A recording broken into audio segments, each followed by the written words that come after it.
everybody, what's up? Fred McKinnon here with eBusiness Online. We manage Amazon and multi-channel e-commerce accounts for people.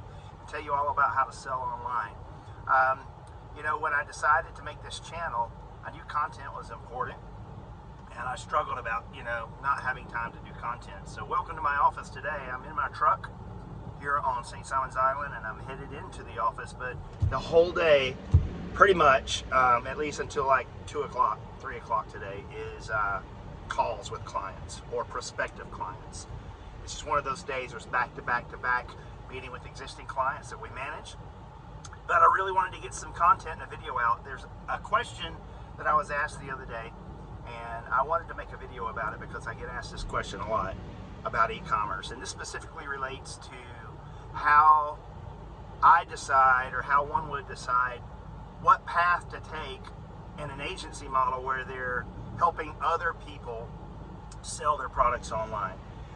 And there's a couple of different ways you go about that. And one way, and it's the way that I prefer, is helping the brand, helping the company set up their own seller account.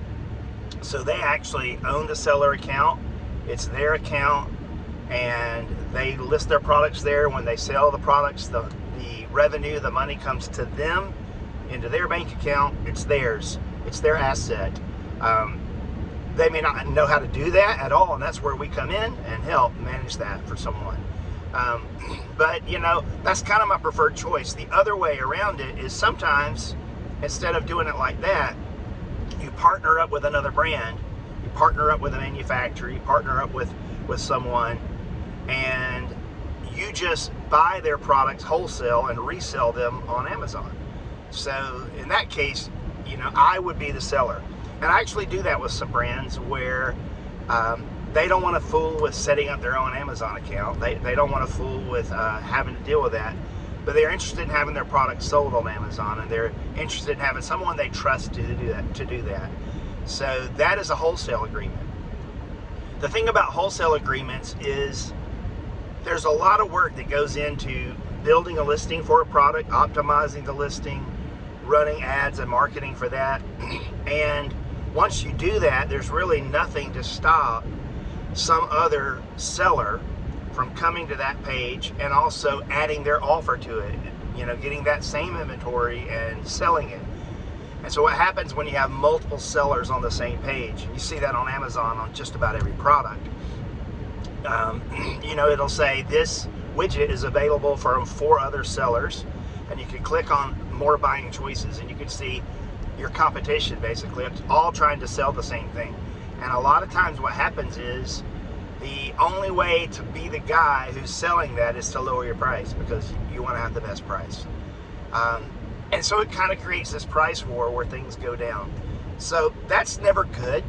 It's not good for the brand really, because it erodes their pricing, and it's not good for the seller because they're having to split up the overall sales of that product across multiple sellers.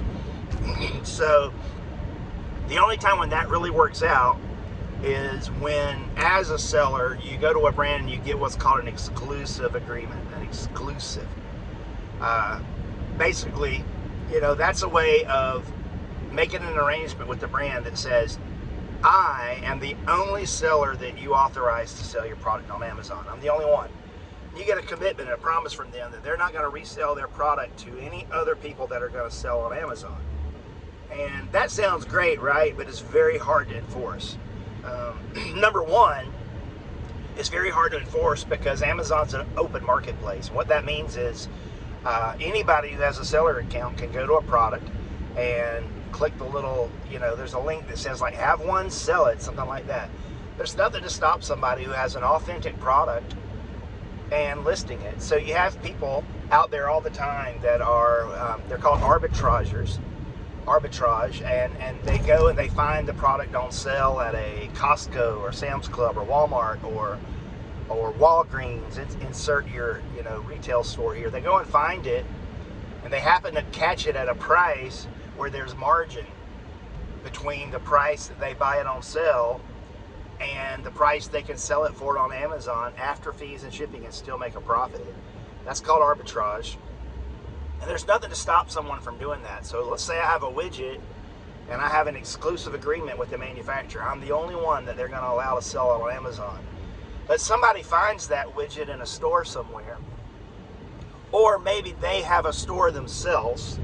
They have a store, and they go and buy that product from the manufacturer wholesale because they're going to sell it in their retail store. And the manufacturer says, yeah, we'll wholesale to you to sell in your brick and mortar store, but you're not allowed to sell on Amazon. And they go, oh yeah, no, we won't sell on Amazon. So they buy a pallet of widgets, and then they open a seller account on Amazon with a completely different name and a P.O. box address, something that can't be traced. And they sell it on Amazon anyway. The manufacturer has no way of knowing it. So I'm supposed to be exclusive on that. And I contact the manufacturer and I say, hey, there's some new seller that's selling this product. And I actually placed a test order. I bought it from the seller, and it came, and sure enough, it's your product. It's authentic. It's not counterfeit. It's real. What happened here? I thought we had a deal. And they're like, we do have a deal. We haven't allowed anybody to sell that on Amazon. And furthermore, we have no idea who seller ABC is. So it's just hard to enforce. So the question, that I was asked was, I'm always on record saying I would rather manage someone else's seller account than be an exclusive reseller. And the question they asked, and I get asked this question often, is why? Which model do you prefer? Well, you've just heard my vent and my rant about the whole exclusivity thing and why it's hard to enforce. And so that's why. Will I not do that? No, I'll absolutely do that. And if that's my only path, if that's my only option, then I'm all about trying to get an exclusive on it. It's just going to take some work, because there's nothing like investing tons of time, money, resources into building a beautiful, optimized listing, and really investing some hard-earned money into advertising and off Amazon advertising, social media advertising, to really drive traffic to that Amazon listing, really get it ranked for important keywords, to have someone else all of a sudden show up selling it, and they take over the buy box, and they're the ones now that are reaping the harvest. They're ones that are reaping the fruit of all your efforts and all your labor. You got to figure out who that is, and even if you do figure out who that is, it's kind of sketchy. There's this pretty gray area when I say I'm not a lawyer, but legally you don't really have any grounds to make that person stop selling. And your little exclusivity agreement with the manufacturer, where the manufacturer says you're the only one we're allowing, the manufacturer really, they could send a letter, go, you're not an authorized seller, you're not authorized to sell this on Amazon. But that doesn't really have any real teeth to it unless they take some legal action. And then even the legal action is kind of iffy, because there's something called the first sale doctrine. I won't get into that on this video, but it's tough to enforce. That's the bottom line. So yeah, they asked me the question, would I rather manage an existing account or manage a seller account, or would I rather be just an exclusive reseller? I'll do both, and I do currently do both.